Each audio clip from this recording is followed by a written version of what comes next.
I thought it was going to be one of those long lectures and you'll fall asleep, but I was intrigued the whole time. Like, it just touched me, all the stories and everything. No, I actually expected it to be like really boring and... Well, when I first came here, I'm like, guest speakers, it's probably going to be, all bunk and everything. But it was much more, I don't know, to our level. I thought it'd be really boring, but I thought it was really good. It changed my way of thinking. I expected some lady to kind of just talk to us about how sex is bad and gross and dirty and everything like that. But they were really honest. I didn't expect people to be that open with people they'd never met in their life. And I guess the honesty made you believe it more. Honestly, I thought it was going to be boring and not too much action. So I thought I knew it all, but it turns out that there's always so much more you can learn. It was awesome. I don't know, I thought it would be kind of boring and just the same old type of talk where they just rattle on you about it, but... Well, I came here thinking that if it sucked, I was leaving in 15 minutes. And I'm going to leave here just being totally amazed at these people. I don't know, it's just a lot of my friends that I know, it hit all of us, basically. And I just want to thank them for doing such a good talk, because it touched me so much, and I can't even express how much my life is going to turn around after this.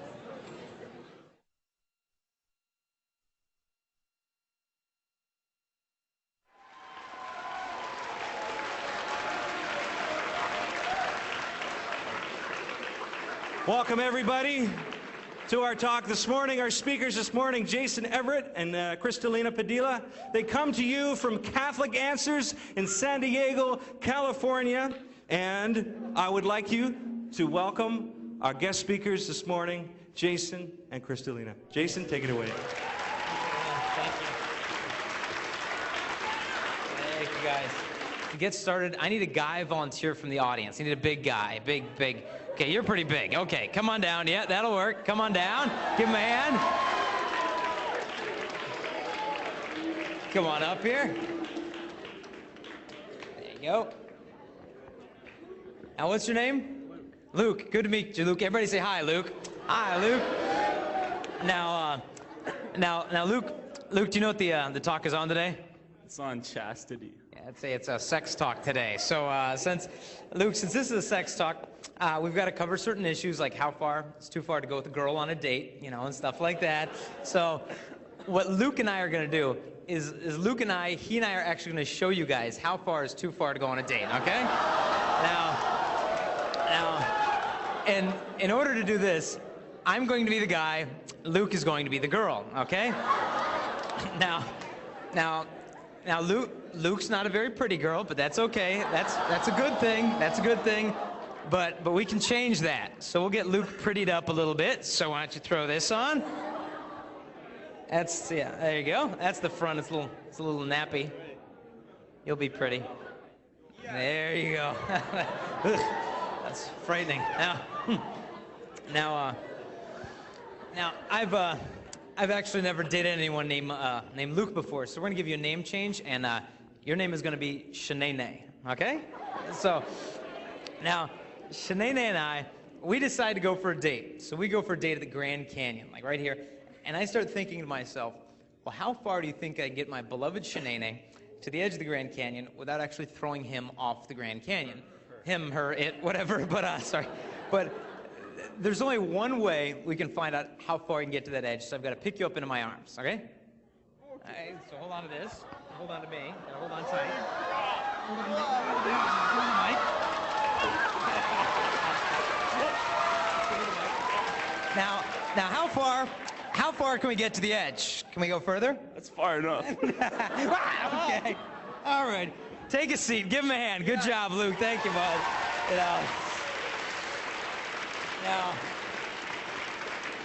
Good man. Now, what's the point of that whole deal?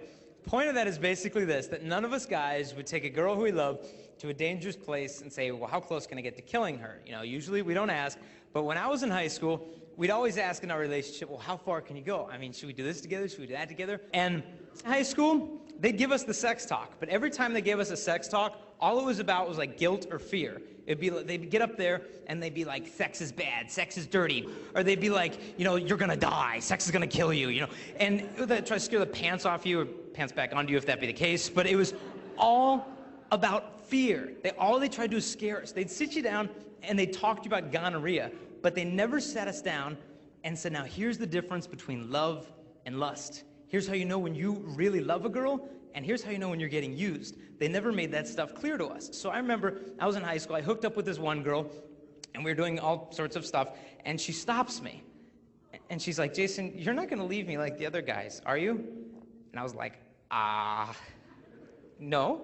And she's like, oh, you're so sweet. And I was like, okay, all right, anyway, and whatever. And we did different things, then we came up to that line, and I had to ask myself, okay, should I lose my virginity to this girl? And I thought, well, do I love her? And I thought, well, I've known her for 3 days. And I'm like, what is love? And I could hear in the back of my heart this voice that just said, Jason, this gift is not for her. That gift is for your bride. Please wait for her. And we cooled things down. We went our separate ways. I hooked up with another girl, came right up to that line, and then the same voice, Jason, this gift is not for her. That gift is for my bride. Please wait for her. And we cooled things off, and so to this day, I'm still a virgin, and I'm as happy as can be. And most people think that by the time you get in your 20s, like I'm gonna die of virginity or something. I'm gonna start having like virginity conniption fits or something. Like I'll start foaming at the mouth from virginity, and I'll explode and die here. Luke will be like, whoa, what happened to the sex guy? And you're like, oh, you didn't hear? He was a virgin. That'll kill you. Forget about it. The virginity's not lethal. I was at the airport the other day, and I saw this magazine. I had to pick it up here. It's called Complete Woman Magazine, all right? Just a splendid periodical. Oh, subscriber, okay. And so this guy's in here. They're talking about sex. And this guy says, quote, he said, sex is extremely important to me. When I'm in a relationship, it's essential. In fact, a year ago, I felt compelled to break up with a woman I really loved because we didn't have sex enough. The lack of sex nearly killed me. So apparently he's rushed to the hospital for lack of sex or something. But this is what we're basically told, that if you're not having sex, something's wrong with you. Maybe you're dropped on your head as a baby or something. But then they say, but if you have had sex, it's too late for you anyway. We hear this constantly. And I know some of you are virgins, and I know some of you are not virgins. And frankly, I don't care what happened last weekend, last month, last year. It's in the past, and I care, but what's happened has happened. For those of you who are virgins, I say good for you, because people who get married as virgins have a divorce rate that's 60 to 70% lower than those who won't wait for marriage. Now, some of you are thinking, well, Jason, look, I'm not a virgin anymore. Or Jason, I had my virginity taken from me. Does that mean I'm gonna have a messed up marriage? If you're like me, you're so sick of the whole divorce thing. I was just over to high school in Washington. After the talk, a junior comes up to me, and he goes, Jay, I know what you mean about divorce. He said, Jason, my dad is on his 9th marriage. High school junior had seen his dad get 8 divorces. Now in LA, I live in San Diego. Up the coast in LA, there are jewelry stores in LA where you can rent wedding rings. You don't have to buy them anymore, because they know you're just gonna dump your wife. You might as well save some money in the whole exchange. I found that out because I had to go shopping recently, because Kristalina and I got engaged a couple months back, which is a pretty cool deal, so thank you very much. So it starts to make a bit of sense. But what about everything that comes before sex? Can you do this on a date? Can you do that? Easiest way to figure it out is this. We're at this high school in Chicago. At the end of the talk, we did a Q&A. Guy raised his hand, and he goes, okay, Jason. He says, your talk was fun. He said, but can we get specific? I said, well, sure. And he goes, well, I want to know exactly how far I can go with my girlfriend. I said, well, that's a good question. What do you want to do with her? And he was like, uh-oh. I said, yeah, okay. I said, well, we're not in 3rd grade. We can be specific, mature. What do you want to do? And he's like, cool. He's like, can we do this and this and this and this and this? And he goes through this list of sexual favors. And I said, well, okay, we'll slow down. Pick one. And he's like, okay. He goes, I got it. He goes, oral sex. Can we do that on a date? And I said, well, I'm going to have you answer your own question. And he's like, oh, good. And I said, well, do you want to get married one day? And he's like, yeah, I'm going to get married one day. I said, that's cool. So I said, so if you're going to get married one day, I said, that means that your future wife, your future bride, she's out there somewhere right now, isn't she? And for the first time in his 17-year life, he thought about his future wife. And he said, yeah, she's out there. Cool. And I said, but let's say she doesn't live here in Chicago. Let's say she lives where I live in San Diego. School's just getting out right now. So she's coming home from class with her boyfriend, who's a guy that you are never going to meet. And he's got his arm around your future bride. And he's saying, baby girl, I love you so much. I'm always going to be here for you. Your eyes are so beautiful. And she's like, oh, you're so sweet. And he walks her home and he sits her down on his couch and he's like, hey, baby girl, you feeling fine? Because you looking fine, you know. She's like, stop. And I said to the guy, I was like, dude, I go, you know what's going on that couch, don't you? And he was like, yeah. And I go, that guy? I said, that guy, he's emotionally manipulating your future bride into giving him oral sex, trying to make her think that if she gives him that, he'll like her more when he's just using her more. I go, does that bug you? And the guy was like, ooh, gross. No, I don't care. And I was like, really? Does it bug you at all? He looked at the floor and he's like, no, I don't care. And I go, what if it was going on right now as we speak? That guy doing that with the woman who will kiss your children goodnight. Does it bother you? The guy was like, the guy next to him in class was like, oh, I'd be ticked off. And the guy's like, what? And I said, see, it's pretty easy. If you don't want some guy going there with your future wife, it's a good place to draw the line as well. And this is not a condemnation of any of us. It's a calling to all of us of a better and a deeper kind of love. And I'm not going to stand up here in front of you guys and say, you men in the audience, you guys have to be like me. Because it's a joke, it's a lie. If you're a guy and I'm a guy, we're identical. Look in your heart, same thing as mine. There's this desire to lust after girls, but then there's this desire to properly love a girl at the same time, and there is a tension. But I want you girls to realize the guys you're sitting next to, we've all been lied to about manhood. We've been lied to at some point in the locker room that, dude, if you want to be a man today, dude, you got to get some from the girls. Because if you get some with ladies, dude, you're the man. But think about it, get some from a girl. Getting some sounds like a couple of like 7th graders, and they sneak into a convenience store and they shoplift like Jolly Rancher candies, you know, and then they like run into the parking lot, they're like, you know, they run funny because they're all disproportionate because of puberty. You know, their feet are too big and their knuckles drag.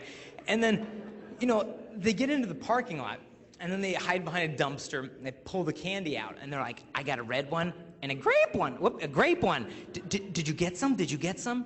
And you notice the same mentality. Dude, you get some with that chick? Dude, you sexually conquer that girl? Because if you emptied of her innocence, you robbed her purity, dude, you're the man because you emptied the girl. And we know that this is totally missing the point of manhood. I don't get my manhood by emptying a girl. I get my manhood by denying myself for love of a girl. But how is a guy supposed to sacrifice himself for a girl? Well, to be honest, the reason, honestly, why I always confused love with lust in high school is because the influence in my life back then of the pornography. And the thing is that when the teenage girls find out that teenage guys struggle with the pornography, it's not that the girls are all mad at us. They just feel sorry for us that we can't relate to women in a more interesting way. Because as a guy, the pornography as a guy is the perfect way for a guy to shoot his future marriage in the head. Because it trains me that girls, they're things to be used for my kicks. She's got to be constantly sexually available, physically flawless, and when you get done bored lusting after, you go to the next fantasy, and it's no big deal at all because you can judge the value of a woman by how much lust she generates in me. And we would laugh it off. And I'm sure there's some guys in the audience, and in their heads right now, they're thinking, dude, whatever, I got some porn on the internet, and I got some Maxim magazines, it's not a problem, I'm not getting anyone pregnant. And while he laughingly tries to think it's not a problem, almost desperately try to convince himself, what happens to a young guy is he gets emasculated. Emasculation means that when a young man is robbed of the ability to be masculine.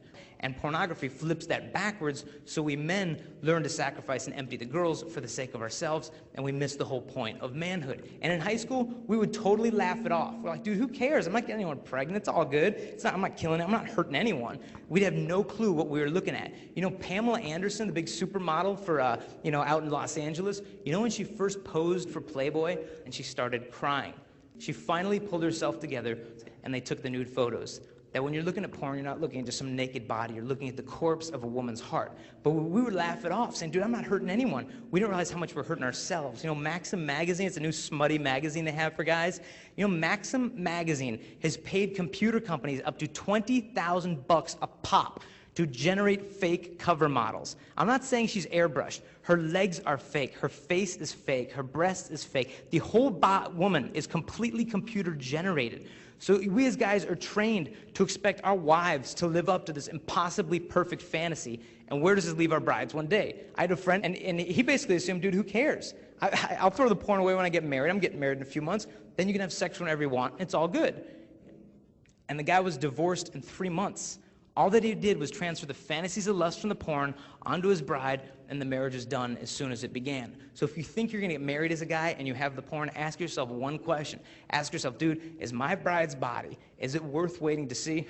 Or is she frankly not even worth waiting to see? Because if I can trash the porn tonight, I'm training myself in faithfulness before I ever even meet that girl. Having come with me from San Diego is my fiancée, Cristalina, so please give her a warm welcome. Come on up, hon.